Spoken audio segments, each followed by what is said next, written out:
O paano mahalaga, SP, yung binanggit ni Senator Ping Lacson na paano tayo magdi-dismiss hindi naman tayo impeachment court. 'Di ba? Sabi niya, we are legislative senate at this point. So, paano tayo magdi-dismiss? Totoo, ang bigat doon. Ano dinidismiss natin? Kasama pa nun yung tinatanong naman natin na ano dinidismiss natin? Akala ko ba wala raw tayong jurisdiction, sabi ng Supreme Court. Wala raw yung jurisdiction sa amin. Wala raw, hindi nila kinibilang yung June 9 na nag-oath yung SP, June 10 nag-oath yung iba, at send out sila ng mga summonses. Di binibilang na Supreme Court yun.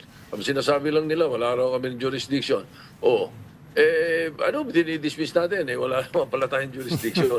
Di ba? Yun ang kakonect doon sa sinasabi ni Senator Lacson. Sir, kagabi sa podcast ni Christian Esguerra, you said yung regarding the vote ni Senator Ping, sabi nyo, abstention is a no.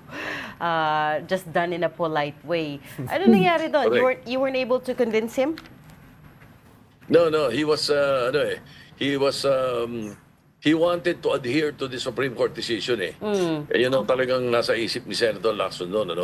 Pero alam niya na payag siya na i-archive na Payag siya ron. Pero ang hindi niya nagustuhan, doon sa motion, may binabanggit pang July 25 ng the Supreme Court ganito, ganyan. Kaya ang ginawa niya, para wag naman dang kumontra sa akin, nag-abstain. Pero alam naman namin ako veterano ako dyan pag sinabi mong abstain ka, no yun. Ayaw mo lang, polite ka lang. What about the other two minority members, sir? Hindi niyo po na-convince? I mean, going into the debate, parang alam na po natin how each person would vote What about, did you try to talk to them kahit papaano? I'm talking about Senators Legarda and Zubiri. Hindi, kasi during the caucus, which hindi naman executive session nyo, kaya pwede kong banggitin sa inyo. During the caucus, naramdaman ko na silang dalawa na, they're on the other side of the fence So, nung nandun kami, bago magbotohan, lumapit sa akin si Migs, nagpapaalam siya.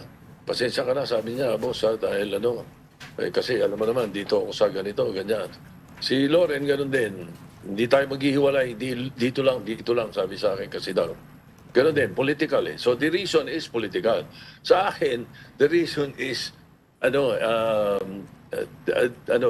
constitution Yun na sa akin doon. Walang politika sa akin doon Mali.